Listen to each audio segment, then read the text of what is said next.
అందరికీ వందనాలు. మట్ల ఆదివారము అనే మాటను ఈరోజు మనం జ్ఞాపకం చేసుకుని ఉన్నాం. దయచేసి చూడండి, 2వ సమూయేలు నుంచి దేవుని వాక్యాన్ని మనం చదువుకుందాం. ప్రపంచాన్ని చాలా రాజ్యాలు పరిపాలించినాయి. బ్రిటిష్ రాజ్యం గురించి వచ్చినప్పుడు అన్న మాట ఏంటంటే, ప్రపంచం అంతా ఏ మాట అందంటే, రవి అస్తమించని, అంటే సూర్యుడు అస్తమించని బ్రిటిష్ సామ్రాజ్యం. మీ అందరికీ తెలుసు, బ్రిటిష్ సామ్రాజ్యం మన దేశాన్ని అంతటినీ పరిపాలించింది. చాలా పవర్ఫుల్గా కూడా పరిపాలించింది, ప్రపంచాన్ని పరిపాలించింది. యావత్తు అమెరికా దేశాన్ని అంతటినీ పరిపాలించింది. క్వీన్, ఒక స్త్రీ పరిపాలించింది. తర్వాత ఆఫ్రికా ఖండాన్ని అంతటినీ పరిపాలించింది ఒకే టైంలో. దాదాపు ఐరోపా ఖండాన్ని అంతటినీ పరిపాలించింది. ఇది ఒక చిన్న దేశం, కానీ ఆ ఇంగ్లాండ్ దేశము ప్రపంచాన్ని పరిపాలించేసింది. చాలా పవర్ఫుల్ దేశంగా అయిపోయింది. దానికి ముందు రోమీలు దాదాపు 550 సంవత్సరాలు ప్రపంచాన్ని పరిపాలించారు. దానికి ముందు పెర్షియన్లు పరిపాలించారు. ప్రపంచంలో చాలామంది పరిపాలించారు. అలెగ్జాండర్ ది గ్రేట్ లాంటి అనుకున్నారు, నేను ఎప్పటికీ పరిపాలించేస్తాను. కొంతమంది రాజులైతే ఎప్పటికీ చనిపోకూడదంటే అమృతం లాంటిది తాగాలనుకున్నారు. అమృతం లాంటిదంటే ఇంకెప్పటికీ మేము చనిపోం, ఇంకెప్పటికీ పరిపాలించేయాలి, మేము మా కొడుకులు మేమే పరిపాలించాలి. ఎవరన్నా అడ్డొస్తే వాళ్ళని చంపేశారు కూడా. కొడుకులు తండ్రిని చంపేసి రాజ్యాన్ని తీసుకున్నారు. ఆఖరికి దావీదు కుమారుడు అబ్షాలోము కూడా అలాగే ట్రై చేశాడు. దయచేసి గమనించండి, ప్రపంచాన్ని పరిపాలించడానికి చాలామంది చూశారు. అలెగ్జాండర్ ది గ్రేట్ లాంటి వారు, హిట్లర్ లాంటి వారు, కానీ అందరూ చనిపోయారు. ఎవరైనా ఉన్నారండి? ఏ ప్రభుత్వం కూడా శాశ్వతంగా ఉండదు. ఇదిగో మేము 30 సంవత్సరాలు పరిపాలిస్తాము, 60 సంవత్సరాలు పరిపాలిస్తాం. ఎవరైనా టైం పెట్టుకోవాల్సిందే, ఎవరైనా టైం పెట్టుకోవాలి. ఈరోజు ఒక రాజ్యాన్ని గురించి మనం చూడబోతున్నాం. ఈ రాజ్యం అన్ని రాజ్యాల కన్నా ఒక స్పెషాలిటీ కలిగి ఉంది. గమనించండి, ఎన్నో రాజ్యాలు మనం చూసాము. మన ప్రజలు చాలామందికి జై కొట్టారు. ఏ పార్టీ అయినా ఒక ఎలక్షన్స్ నెగ్గితే వెంటనే ఆ వ్యక్తిని, ఆ పార్టీని బట్టి జై జై అని జైలు కొడతారు. ఏ పార్టీ అయినా, ఏ ప్రభుత్వం అయినా చాలా తక్కువ కాలం గడుపుతుంది. మహా అయితే 5 సంవత్సరాలు లేదా 10 సంవత్సరాలు. మీకు తెలిసిన ఎంత మంచి ప్రభుత్వం అయినా, రష్యాలో పుటిన్ గారు ఉన్నారు. వ్లాడిమిర్ పుటిన్ ఒక 20 సంవత్సరాలు 25 సంవత్సరాల నుంచి పరిపాలిస్తున్నాడు రష్యాని. మీ అందరూ తెలుసు, ఏ ప్రభుత్వం అయినా ఎక్కువ కాలం నిలబడిందా? ఆఖరికి దావీదు గారు 40 సంవత్సరాలు పరిపాలించారు. సొలొమోన్ గారు 40 సంవత్సరాలు పరిపాలించారు. ప్రపంచంలో ఎంత పవర్ఫుల్ రాజ్యమైనా, ఇందాక చెప్పేం చేశారు, బ్రిటిష్ రాజ్యమైనా, ప్రపంచంలో ఎంత పవర్ఫుల్ రాజ్యమైన పరిపాలించింది కొంతకాలమే.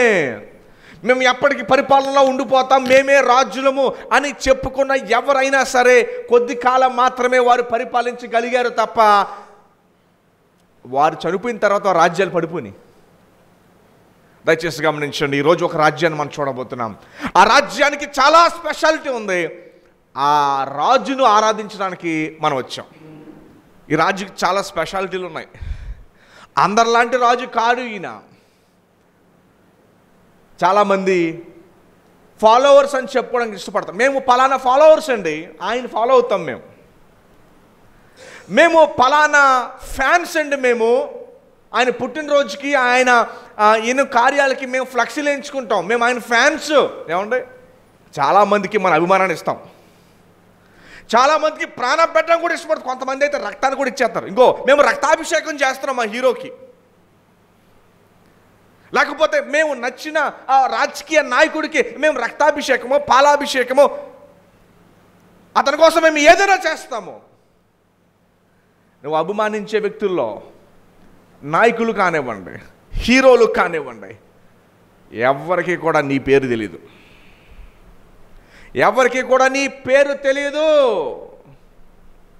నువ్వు ఎవరో కూడా తెలియదు అసలు. నీకు ఆయన తెలుసు అంతే, నీ పేరు కూడా తెలియదు ఆయనకి. పొరపాటు నువ్వు ఆయన ముందు నుంచున్నా, ఎవరమ్మా నువ్వు అంటారు.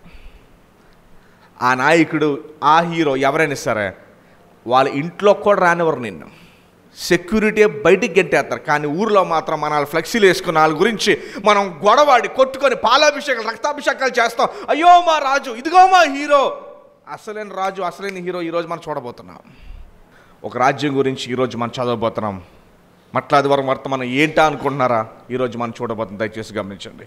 2 సమూయేలు 7వ అధ్యాయము 16వ వచనం నుంచి దేవుని వాక్యాన్ని మనం చదవబోతూ ఉన్నాం. దావీదు మీ అందరికీ బాగా తెలుసు. దావీదు మహారాజుగా పిలువబడుతూ ఉన్నాడు. ఆ దావీదు కుమారుడు యేసు ప్రభువారు. ఆ దావీదుకు దేవుడు వాగ్దానం చేశాడు. బైబిల్ గ్రంథాన్ని పాత నిబంధన, క్రొత్త నిబంధనను పిలుస్తారు. ఎందుకు నిబంధనను పిలుస్తారు అంటే దేవుడు ఆయన ప్రజలతో చేసిన నిబంధన బట్టే పాత నిబంధన అని మనం పిలుస్తూ ఉంటాం. 16వ వచనం నేను చదువుతున్నాను, దయచేసి చూడండి. ఈ వాక్యము చారిత్రాత్మకమైనది. ఇదే భవిష్యత్తు కూడా. మనం అనుకున్న ఏ హీరోలు, ఏ రాజకీయ నాయకులు 70-80 సంవత్సరాలు దాటిక బతకరు. అందరికీ కూడా లిమిట్ ఉంది. వారందరూ కూడా మన వంటి వారే. కానీ ఈ రాజు గురించి ఈరోజు మనం చూడబోతున్నాం. దయచేసి గమనించండి. 16వ వచనం దేవుడు దావీదుతో ఏం చెప్తున్నాడు చూడండి.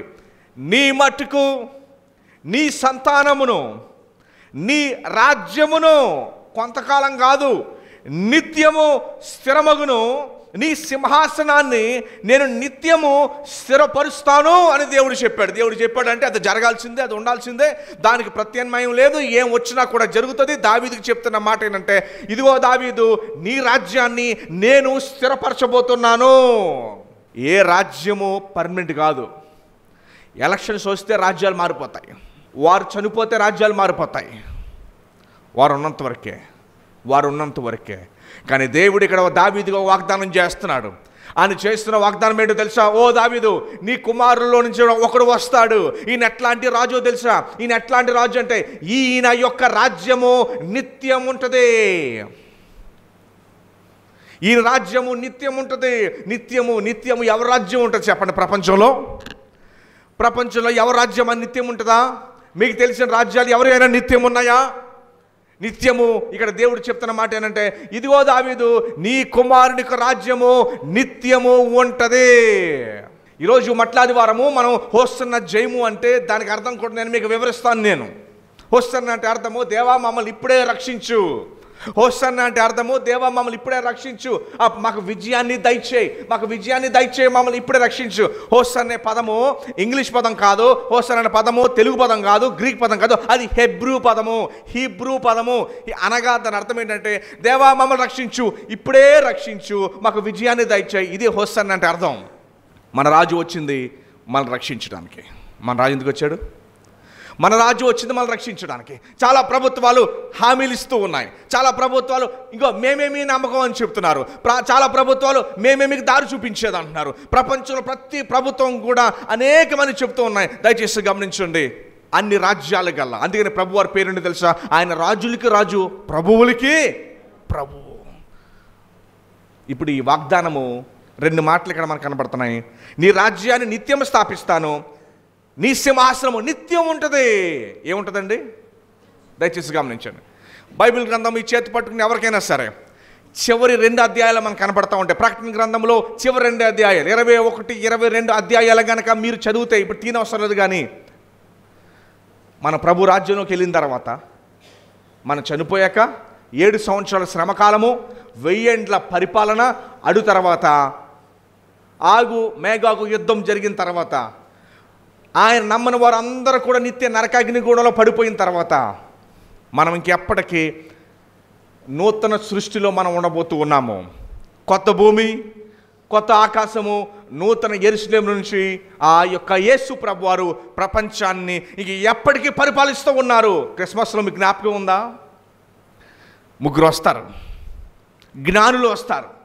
జ్ఞానులు వచ్చి యేసు ప్రభువారికి నమస్కారం చేస్తారు. దాదాపు 700-800 కిలోమీటర్ల యొక్క ప్రయాణం అది. కొన్ని నెలలు తరబడి ప్రయాణించి మేము రాజుని చూడటానికి వచ్చి ఆయనను పూజించడానికి వచ్చాము. ఈరోజు మనమందరం వచ్చింది ఆయన చూడటానికి, పూజించడానికి. ఆయన పరిశుద్ధుల మధ్యలో మనం స్తుతించడానికి, ఆరాధించడానికి వచ్చాము మనం అందరం కూడా. జ్ఞానము, ఆ జ్ఞానాన్ని దేవుడు మనకి ఇవ్వడం ద్వారా ఇదిగో ఆ రాజుని స్తుతించడానికి ఈరోజు మనం వచ్చాము. జ్ఞానులు ఎందుకు వచ్చారండి? జ్ఞానులు చేంజ్ చేశారు. జ్ఞానులు వచ్చి ఆ రాజును గణపరిచారు, ఆ రాజుకు నమస్కారం చేశారు. ఆ జ్ఞానులు వచ్చినప్పుడు యేసుప్రభు వయసు ఎంత? జ్ఞానులు యేసుప్రభు వారిని చూడటానికి వచ్చినప్పుడు యేసుప్రభు బాలుడుగా ఉండగానే ఆ బాలుడికి నమస్కరించారు. దయచేసి గమనించండి, ప్రపంచంలో ఏ రాజు కూడా బాలుడుగా ఉండగానే ఎవరు నమస్కారం చేయరు. యేసుప్రభు ఒక్కరికే వారు నమస్కరించి ఇదిగో మా రాజు, ఇదిగో మా రాజు అని చెప్పి వారు బహుమతులు సహితము ఆ రాజుకి ఇచ్చారు.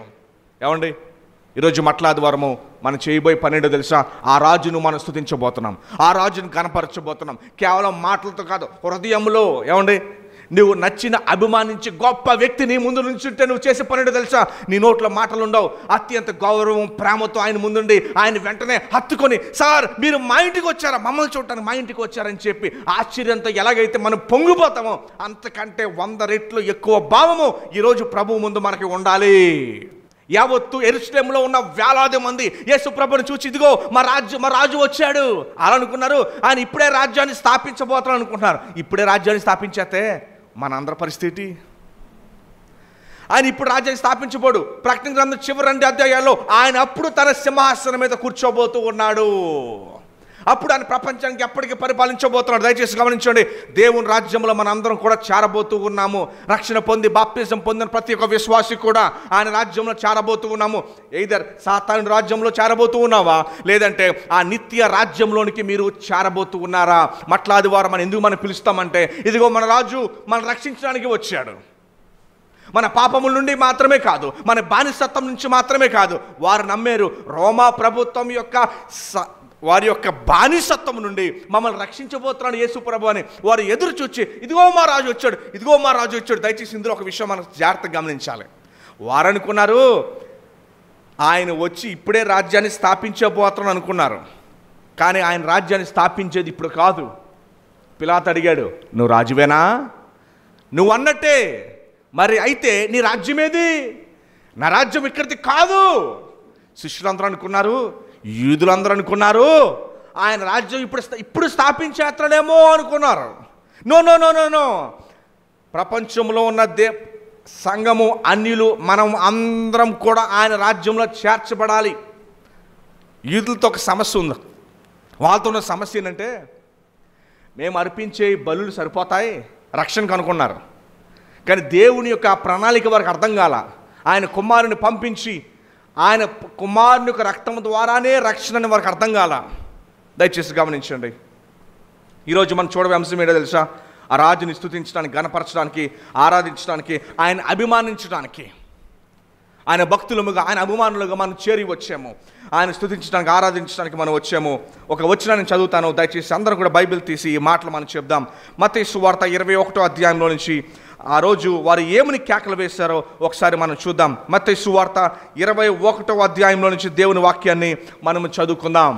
ఆనాడు వారు నిజమైన రాజుని సత్యము లేకుండా తప్పుడు భావంతో వారు ఆరాధించారు, తప్పుడు అర్థంతో వారు ఆరాధించారు. ఇదిగో ఇప్పుడు ఆయన రాజ్యాన్ని స్థాపించబోతున్నాడు, మేమందరం ఆయనతో కలిసి మేము పరిపాలించేస్తాము అని స్వార్థపూరితమైన ఆలోచనతో ఓ సన్న అని అరిచారు.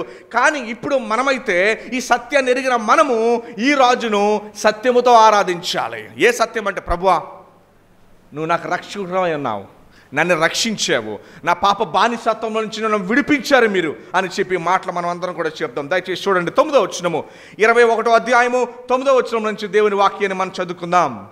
జన సమూహములలో ఆయనకు ముందుగా వెలుచుండిన వారు, ఆయన ముందు వెళ్తున్నారు కొంతమంది ఏమో వెనక నడుస్తున్నారు అని ఏముని కేకలు వేశారు ఒకసారి చూద్దాం. దావీదు కుమారునికి జయము, ప్రభు పేరట వచ్చేవాడు స్తుతింపబడును గాక, సర్వోన్నతమైన స్థలములో జయము అని కేకలు వేశారు. దయచేసి నేను చదువుతాను, నా వెనకాల మీ అందరూ కూడా బిగ్గరగా చెప్పండి. దావీదు కుమారునికి జయము, ప్రభు పేరట వచ్చేవాడు స్తుతింపబడును గాక, సర్వోన్నతమైన స్థలములలో జయము.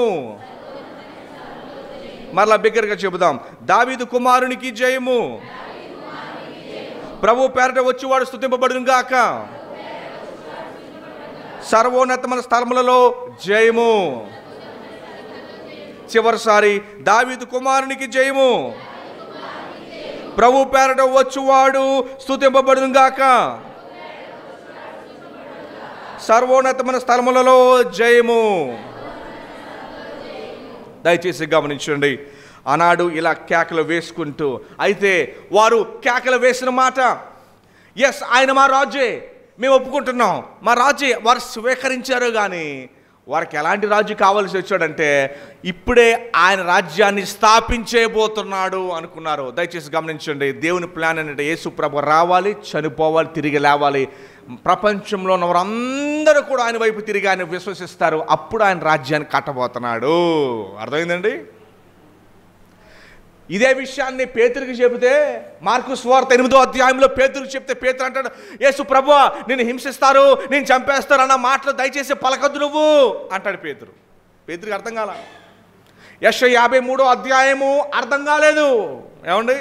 యెషయా 53వ అధ్యాయము అర్థం కాలేదు. ఆయన పొందిన దెబ్బల చేత మనకి స్వస్థత కలుగుచున్నది, మన అతిక్రమములను బట్టి ఆయన గాయపరచబడ్డాడు అనేది వారికి అర్థం కాల. వారు అనుకున్నారు, ఇదిగో ఇప్పుడే రాజ్యాన్ని స్థాపించబోతున్నాను, ఇప్పుడే రాజ్యాన్ని స్థాపించేస్తే 2024లో దొరైచెరులో మనందరి పరిస్థితి ఏమండి? మనందరం కూడా రక్షణ పొంది ఆయన రాజ్యంలో చేర్చబడాలి కదా. దయచేసి గమనించండి, ఈ ఒక 2 విషయాలు నేను మీకు తెలియజేస్తాను. యేసు ప్రభు వారు ఎటువంటి రాజో, ఆయన ఎటువంటి రాజో మీకు తెలియజేస్తాను. మొదటిది మీకు జ్ఞాపకం చేస్తాను, ఆయన ప్రేమతో ఉండిన త్యాగపూరితమైన రాజు. ప్రేమ కలిగి త్యాగపూరితమైన రాజు. బాగా గమనించండి, ప్రపంచంలో ఏ రాజైనా ఏం చేస్తాడంటే ఫస్ట్ సైన్యాన్ని పంపేస్తాడు. యుద్ధానికి సైన్యాన్ని పంపించేసి సైన్యం చచ్చిపోయారనుకోండి, నేను ఓడిపోయాను, నాకు ఇంకా సైన్యం లేదు అని చెప్పి ఓటమిని అంగీకరిస్తాడు, సైన్యాన్ని పంపుతాడు. ఏ రాజకీయ పార్టీలో కానీ ఎవరైతే కింద ఉంటారో వారు నష్టం చూస్తారు, పైన ఉన్న వారికి ఏ నష్టం ఉండదు. ఏ రాజైనా ఏం చేస్తాడంటే ఫస్ట్ సైన్యాన్ని పంపేస్తాడు. ఒకవేళ ఇండియాకి చైనాకి యుద్ధం జరిగితే ఎవరు వెళ్తారు యుద్ధానికి? ఆర్మీ జనరల్ వెళ్తాడు ఆ యుద్ధానికి. ఆర్మీ జనరల్ యుద్ధానికి వెళ్ళడు. మొన్న LOCలో అక్కడ యుద్ధం జరిగితే అక్కడ కొట్టుకుంటే గన్నులు లేకుండా చేతులతో కొట్టుకుంటే దాదాపు 30-40 మంది సైనికులు చనిపోయారు. మన తెలంగాణకి చెందిన ఒక వ్యక్తి కూడా చనిపోయాడు, మీ అందరికీ బాగా తెలుసు. అక్కడ చనిపోయేది ఎవరో తెలుసా? అక్కడ చనిపోయేది ఎవరు అంటే ఇదిగో సైనికులు చనిపోతారు, ప్రజలు చనిపోతారు. రాజు ఎప్పుడు జాగ్రత్తగా సేఫ్గా ఉంటాడు. రాజు ఏమి ఎత్తుకుంటాడు తెలుసా? ఎలా పారిపోవాలి ఎత్తుక్కుంటాడు. మొన్న ఆఫ్ఘనిస్తాను తాలిబాన్లు వచ్చి ఆఫ్ఘనిస్తాన్ ఆక్రమించేస్తే అప్పుడు ఆఫ్ఘనిస్తాన్ ప్రెసిడెంట్, ప్రైమ్ మినిస్టర్ ఏం చేశాడు తెలుసా? మూటలు డాలర్లు సంచుల్లో సర్దుకొని, మీ అందరు న్యూస్లో చూసే ఉన్నారు, మూటలు సర్దుకొని ఎక్కడికి వెళ్ళిపోయాడు తెలుసా? సౌదీ అరేబియా పారిపోయాడు. అది లోకంలో ఉన్న రాజుల తత్వము అలా ఉంటుంది. వాళ్ళ జాగ్రత్త చూసుకుంటారు, తమ కొరకే వారు ఆలోచించుకుంటారు. ప్రపంచంలో ఏ రాజైనా ఫస్ట్ వారిని చంపేస్తారు. ఇది ప్రపంచంలో జరిగేది, ఇది తప్ప ఇంకోటి లేదు. మన వాళ్ళు సినిమా స్టార్స్కి చాలా అభిమానం ఇస్తారు, వారికి ఒక ఫ్లెక్సీలు ఎంచుకుంటారు. నీ ఇంట్లో కష్టం వస్తే చూస్తారా? నీ ఇంట్లో నువ్వు పెళ్ళే చేయాలి, నీ కష్టాన్ని చూస్తారా? నీకు ఏదో యాక్సిడెంట్లు నీ కాలో చెయ్యో ఎరిగింది, నీ ఇంటికి వస్తారా? కానీ నీకంటే ఎంత అభిమానమో, నీ ఎంత డబ్బులు ఖర్చు పెడతావో, ఎంత డబ్బులు విరజిల్లేస్తావో. ఏమండి? మందిరానికి రమ్మంటే ఒక స్నేహితుని తీసుకురాం, ఓ బైబిల్ కొనుక్కుంటే అయ్యగారు ఒక ఫ్రీ బైబిల్ అయ్యగారు. కానీ అదే ఒక సినిమా కంటే దా డబ్బులు ఇగో రారా బాబు, నా దగ్గర బోల్ డబ్బులు ఉన్నా రా, ఇదిగో దా నేను తీసుకెళ్తాను రా. లోక వ్యక్తులకి, అసలు నువ్వెవరో తెలియని వ్యక్తులకి నువ్వు ఇచ్చే అభిమానం ఏంటి? ఇదిగో ఒక రాజు ఉన్నాడు ఇక్కడ. ఈ రాజు ఏం చేసి తెలుసా? ఎర్రటి ఎండలో ప్రపంచంలో ఉన్న అందరి కొరకు, ముఖ్యంగా నీ కొరకు, తన ఒంటి మీద నువ్వు పడాల్సిన దెబ్బలు గాయాలు ఆయన పడి నిన్ను సేఫ్టీలో పెట్టి, నిన్ను సంరక్షణలో పెట్టి, నిన్ను కాపాడి, ఇక మీద నువ్వు చనిపోతే నీ పాపముల నిమిత్తమై నువ్వు శిక్ష అనుభవించకుండా జోబు కొట్టేస్తారే పోలీసులు, లోపల ఇరగొట్టేస్తారు. లోపల నువ్వు జోబు దొంగ దొరికితేనే లోపల తీసుకెళ్ళి చిత్త కొట్టేస్తారు. అలాంటిది నీ గురించి అన్ని తెలిసిన యేసు ప్రభువారు నిన్ను సంరక్షించి నిన్ను వెనకాల పెట్టి ఆయన ముందు నుంచొని ఆయన బుల్లెట్లు, ఆయన బాణాలు, ఆయన కొరడ దెబ్బలు ఆయన తీసుకుని నిన్ను సంరక్షించాడు. ఇది నీ హీరో, ఇది రియల్ హీరో అంటే. ఈయన నువ్వు అభిమానించాలి, ఈయన కొరకు నువ్వు ప్రాణం పెట్టాలి, ఈయనకి నువ్వు చేయాలి అభిషేకాలు, ఈయనకి నువ్వు చేయాలి తప్ప వ్యక్తులకి కాదు, మనుషులకి కాదు, వారికి కొరకు కాదు. నీ జీవితాన్ని అర్పించాల్సింది, నీ జీవితాన్ని అర్పించాల్సిందిగో ఈయన కొరకు నువ్వు జీవితాన్ని అర్పించాలి. ఇంకోటి చెప్పనా, నువ్వు అభిమానించే హీరోలు సహితము ఈయనకి అర్పించాలి వారి జీవితాన్ని. దయచేసి గమనించండి. అట్లాంటి రాజు మన దగ్గర ఉన్నాడు. అట్లాంటి రాజు మన దగ్గర ఉన్నాడు. అట్లాంటి వ్యక్తిని మనం గణపరచాలి. ఎలా గణపడతామండి? బైబిల్లో ఒక వ్యక్తి ఉందో చూపిస్తాను చూడండి, ఆ వ్యక్తి ఎలా ఆరాధించిందో. యోహాను సువార్త 12వ అధ్యాయం 3వ వచనం. అట్లాంటి వ్యక్తిని ఎలా అభిమానించాలో ఒక స్త్రీ, ఒక భయంకరమైన పాపాత్మల స్త్రీ ఎలాగా అభిమానించిందో ఒకసారి చూద్దాం. 12వ అధ్యాయం 3వ వచనం. ఆవిడ అభిమానాన్ని ఎలా చూపించింది చూడండి. చాలా పేద స్త్రీ, ధనికురాలు కాదు. అభిమానాన్ని ఎలా చూపించిందో ఒకసారి చూద్దాం. చూడండి. అప్పుడు మరియా మిక్కిలి విలువగల అచ్చ జటమాంస అత్తరు ఒక సేరున్నర ఎత్తు తీసుకొని యేసు పాదములకు పూసి తన తల వెంట్రుకలతో ఆయన పాదములు తుడిచెను. ఇల్లు ఆ అత్తరు వాసనతో నిండెను. ఏమంటే దీని వాల్యూ ఎంతో తెలుసా? దీని వాల్యూ ఎంతో తెలుసా మీకు? దీని వాల్యూ దాదాపు 25 లక్షలు అంటండి. ఆ సెంటు యొక్క విలువ దాదాపు 25 లక్షలు. మనం చూస్తాం, ఇదిగో అంబానీ గారు పెట్టుకున్న వాచి 2 కోట్లు, ఇదిగో వాళ్ళు వాడుతున్న వస్తువులు ఇన్ని కోట్లు. దయచేసి గమనించండి. ఆ అత్యంత విలువైంది ఆమె ఏం చేసిందంటే, బహుశా తన జీవితకాలం అంతా సంపాదన అంతా కూడా తీసుకుని యేసుప్రభు పాదాల మీద ఇస్తుంది. యోధా ఇస్కరియోతు ఒక దొంగ, వాడి రియాక్షన్ చూడండి ఏమి ఇచ్చాడు ఇక్కడ. ఆయన శిష్యులలో ఒకడు అనగా ఆయన అప్పగించినై ఉన్న ఇస్కరియోతు యోధ ఈ అత్తరు ఎందుకు 300 దేనారములకు అమ్మి బేదలకు ఇచ్చేస్తే బాగుండేది కదా. ఎవరన్నారా మాట? దేవుడికి ఇస్తుంటే, ప్రభు పాదాల మీద ఆవిడ యొక్క ఆరాధనను చూపిస్తుంటే యోధా ఇస్కరియోతు ఏమన్నాడు తెలుసండి? ఈ దొంగ ఎవరో తెలుసండి? ఇదే 30 నాణాలకు యేసు ప్రభుని అమ్మేసినోడు. ఈ దొంగ ఎవరు? బేదలకు ఇవ్వచ్చుగా అన్న వ్యక్తి ఎవరో తెలుసా? ఇదే 30 నాణాలకు యేసు ప్రభుని అమ్మేసినోడు. ఏమంటున్నాడు ఇక్కడ తెలుసా? నిన్ను ప్రేమించే ఆ రాజును నువ్వు ఏ రీతిగా ఆరాధించాలో తెలుసండి. మీరు ఎలా ఆరాధిస్తున్నారో ఒకసారి ఆలోచించండి.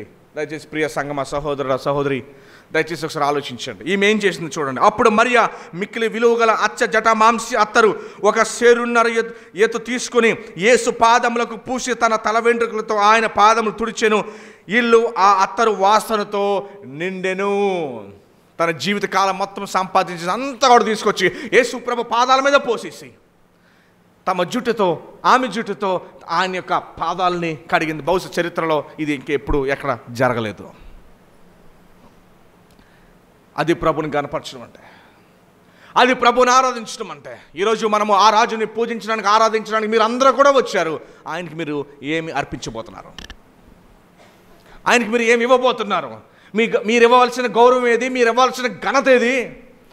ఆ రాజు, మనం మనుషులకి ఘనత ఇచ్చడం నేర్చుకున్నాం. మనం తెలిసిన అభిమానించే వ్యక్తి వస్తే ఆ వ్యక్తికి ఘనత ఇవ్వడం అని నేర్చుకున్నాం. కానీ ఈ రాజుకి ఇవ్వాల్సిన ఘనత ఏది? నేను నా ఘనతను, నా మహిమను ఎవరితో నేను పంచుకోనని చెప్పాడు దేవుడు. మొదటిది, నేను ప్రేమించిన రాజు. నీ గురించి అన్నీ తెలిస్తే మీ ఇంట్లో వాళ్ళు నిన్ను ఉండనివ్వరు. నీ గురించి అన్నీ తెలిస్తే నీ భార్య ఉండనివ్వదు. నీ గురించి అన్నీ తెలిస్తే నీ భర్త ఉండనివ్వడం. నీ హృదయం గురించి ఇంట్లో తెలుస్తాయి. కానీ నీ గురించి అన్నీ తెలిసి ప్రాణం పెట్టిన ఒకే ఒకరు ఆ యేసు ప్రభువారు. నీ పూర్తి అభిమానం, నీ పూర్తి గౌరవం, నీ పూర్తి ఆనందం మొత్తం కూడా ఆయనకి నువ్వు ఘనత మహిమ ఇవ్వాల్సిందే. దయచేసి గమనించండి. రెండో మాట మీకు జ్ఞాపకం చేస్తాను. ఈయన ఎట్లాంటి రాజో మీకు గమనిస్తాను. చూడండి, ఆయన ఎట్లాంటి రాజో మీకు నేను జ్ఞాపకం చేస్తాను. మొదటిది ఏం చూసామండి? ప్రేమ కలిగిన రాజు. మొదటిది ఏం చూసాం మనము? ఏంటి పాయింట్ ఏంటి గట్టిగా చెప్తారా? ప్రేమ కలిగిన రాజు, నీ కొరకు సాక్రిఫైస్, త్యాగము చేసిన రాజు. ఎవరు కూడా, నీ ఇంట్లో వారు కూడా ఆ పని చేయరు నీ కొరకు. ఆ రాజుని నువ్వు ఏ రీతిగా గణపరుస్తావో, ఆ రాజుని ఈ యొక్క మగ్దలేని మరియ ఏ రీతిగా గణపరిచిందో ఒకసారి ఆలోచించండి. జీవితకాలం అంతా సంపాదించి అంతా కూడా ఆమె పాదాలు, అంత గౌరవము, అంత ఘనత ఆమె ప్రభువుకి ఇచ్చింది. మరి మీ పరిస్థితి ఏంటి? మీరు దేవునికి ఇచ్చే ఘనత ఏది? మీరు దేవునికి ఇచ్చే గౌరవం ఏది? మనం ఏదైనా పనులుంటే మానేస్తాం, ఏదైనా కష్టం వస్తే ప్రార్థన మానేస్తాము, ఏదైనా ఇబ్బంది వస్తే మానేస్తాం. ఏది మన ఘనత ఏది? నేను మిమ్మల్ని ప్రసంగం కాదు కానీ అడుగుతున్నాను, ఏది మీరు ఇచ్చే ఘనత ఏది? ఏది మీరు ఇచ్చే ఆ రాజుకి ఇచ్చే ఘనత ఏది చెప్పండి. ప్రపంచంలో ఉన్న, ఆంధ్రలో ఉన్న ప్రతి క్రైస్తవులు కూడా చక్కగా ఈరోజు మట్ల ఆదివారాన్ని ఘనంగా జరుపుకుంటున్నారు. నా ప్రశ్న ఏంటంటే, నువ్వు జరుపుకోవడం నీ సంతోషం గురించా, నువ్వు ఆయన ఘనత ఇస్తున్నావా? ఏమండి, మంచి ప్రశ్న కదా. మనం జరుపుకునేది ఆంధ్రలో ఉన్న విశ్వాసులు జరుపుకునేది మీ సంతోషం కోసమా, లేదా ఆయనకి మీరు నిజంగానే ఘనత ఇస్తున్నారా? నా ప్రశ్న. ఆయనకి నిజంగా ఘనత ఇవ్వకపోతే, ఆనాడు యూదులు ఏదైతే తప్పు చేశారో అదే తప్పు ఈరోజు మనం కూడా చేస్తున్నట్టే. శుక్రవారం వచ్చేసారు కానీ ఏమన్నారంటే, ఆయన్ని సిలువ వేసేయండి అన్నారు. ఎందుకంటే ఆయన నిజంగా ఆయన ఘనపరచలేదు. వారు సంతోషం కోసం, వారి రాజ్యం వస్తే కలిసి పరిపాలించాలని వారు స్వార్థపూరితమైన ఆలోచనలతో ఆయనను కేకలు వేశారు. కానీ మీరు అట్లానే చేస్తారా? నా ప్రశ్న. ఆయనను మీరు గణపరుచుతారా? ఎలా గణపరుస్తారు? How will you honour him? How will you honour your king? How will you honour your saviour king? నీ రక్షకుడైన ఆ రాజును ఏ రీతిగా మీరు ఆనర్ చేస్తారు? దయచేసి గమనించండి, సమయం లేదు. 2వ పాయింట్ మనం వెళ్దాం. చూడండి, ఫిలిప్పీలకు రాసిన పత్రిక 2వ అధ్యాయము 6వ వచనము. ఆయన దేవుని స్వరూపం కలిగిన వాడై ఉండి దేవునితో సమానముగా ఉండుట విడిచిపెట్టకూడని భాగ్యం ఎంచుకోలేదు. కానీ మనుషులు పోలికకు పుట్టి దాసుని స్వరూపము ధరించుకొని తను తానే రిక్తునిగా చేసుకునేను. మరియు ఆయన ఆకారం ముందు మనుషుడు కనబడి మరణం పొందినంతగా, అనగా సిలువ మరణం పొందినంతగా విధేయత చూపిన వాడే తన్ను తాను తగ్గించుకొనేను. ఆయన తగ్గించుకున్న రాజు, విధేయత చూపించిన రాజు. ఏమంటే, ప్రపంచంలో ఏ రాజు మీకు ఇలాంటి రాజు దొరకడు. రాజుకుండే ఫస్ట్ లక్షణం ఏంటో తెలుసా? అహంకారం. రాజుకుండే ఫస్ట్ లక్షణం ఏంటో తెలుసా? అహంకారం. మీరు పెద్ద రాజకీయ నాయకుడి దగ్గరికి వెళ్ళండి, మీరు వంగి దండాలు పెట్టాలి. ఏంటి బాబు, ఏంటి దగ్గర కూడా రానాడు, దూరం నుంచి మాట్లాడు, ఏంటి నీకేం కావాలి? ఈ రాజు ఇవన్నీ, ఇట్లాంటి రాజు మీకు ఎక్కడ దొరకడో కనిపించడండి. ఇట్లాంటి రాజుని మీరు ముద్దు పెట్టుకోవాలి, ఇట్లాంటి రాజుని మీరు హత్తుకోవాలి, ఇట్లాంటి రాజు కొరకు మీరు సర్వము దారబోయాలి. ఆ రాజు నిన్ను హత్తుకొని నీ వీక్నెస్లో, నీ బలహీనతలో, నువ్వు పాపివైనా కూడా, ఆయనకి ఇష్టం లేని పనులు నువ్వు చేసినప్పుడు కూడా నేను ఆయన విడిచిపెట్టలా. నువ్వు ఆయనకి దూరంగా వెళ్తున్నప్పుడు నిన్ను విడిచిపెట్టలా. నీ ప్రయాణం ఆయనకి దూరంగా వెళ్ళిపోతుంది. ఆయనకి దూరంగా వెళ్ళిపోతున్నప్పుడు కూడా ఆయన కృపని చుట్టూనే ఉంది. నాకు ఆయన వద్దు అని దూరంగా వెళ్ళిపోతున్నప్పుడు కూడా ఆయన ప్రేమని చుట్టూనే ఉంది. నువ్వు ఆయనను విడిచిపెట్టినాను, ఆయనను విడిచిపెట్టలా. అది ఆ రాజుకి నువ్వు ఎట్లాంటి అభిమానిస్తావు చూసుకో ఒకసారి. గమనించండి, చివరికి నువ్వు వెళ్ళాల్సింది ఆయన దగ్గరికైనా లేదా నిత్య నరకాగ్ని గుండానికైనా సరే, ఇక్కడికి వెళ్ళాలి. ఆ రాజు ఎంత గొప్ప రాజు అంటే, నిన్ను విడిచిపెట్టని రాజు. ప్రభుత్వాలు పడిపోవడం గల కారణం ఏంటో తెలుసా? మనుషుల్ని మర్చిపోతారు. రాజులు ఇష్టపడకపోవడం కారణం ఏంటో తెలుసా? మనుషులు మర్చిపోతాయి. కానీ రాజు గొప్ప విషయం ఏంటో తెలుసా అండి? నీకు ఆ రాజు గురించి తెలిసిన దానికన్నా ఆ రాజుకే నీ గురించి ఎక్కువ తెలుసు. మీకు ఆ రాజు గురించి తెలిసిన దానికన్నా ఆ రాజుకే మీ గురించి ఎక్కువ తెలుసు. మీరు ఆ రాజుకు చేసిన దానికన్నా ఆ రాజే మీ కొరకు ఎక్కువ చేశాడు. మీరు ఆ రాజుని ప్రేమించి అభిమానించిన దానికన్నా ఆ రాజే మిమ్మల్ని ఎక్కువగా ప్రేమించి మీ కొరకు చనిపోయాడు. అంత గొప్ప రాజు ఈరోజు మన ముందున్నాడు. 3వ పాయింట్ ఏంటంటే, ఆయన నిత్యం ఉండే రాజు. ఏ రాజు అండి? ఆయన నిత్యం, ఇంక ఎప్పటికీ ఫర్ ఎవర్ ఉండే రాజు. ఆ రాజుని మనం ఏ రీతిగా ఆరాధించాలో తెలుసండి? జ్ఞానులు 100 కిలోమీటర్ల లైఫ్ రిస్క్ చేసుకుని వచ్చి ఈయనకి నమస్కారం చేశారు.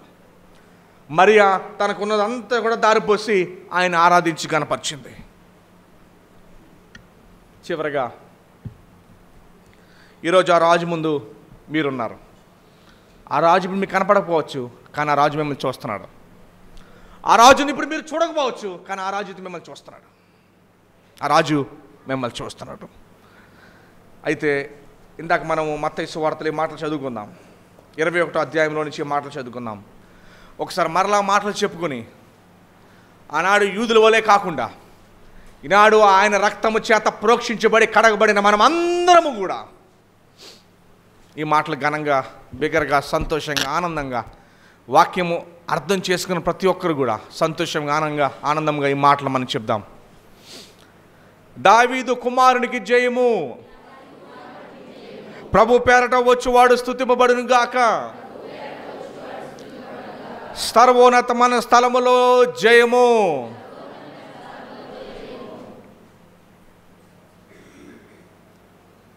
యేసు ప్రభు నా రాజు. చివరి మాట ఏంటండి? అందరు గట్టిగా మన గుండె మెచ్చుకేసుకుని చెప్దాం. యేసు ప్రభు నా రాజు. Jesus Christ is my only true king. యేసు ప్రభు వారు నా నిజమైన రాజు. ఆయన నేను కనపరుస్తాను, ఆయన నేను మహింపరుస్తాను. ఆమేన్.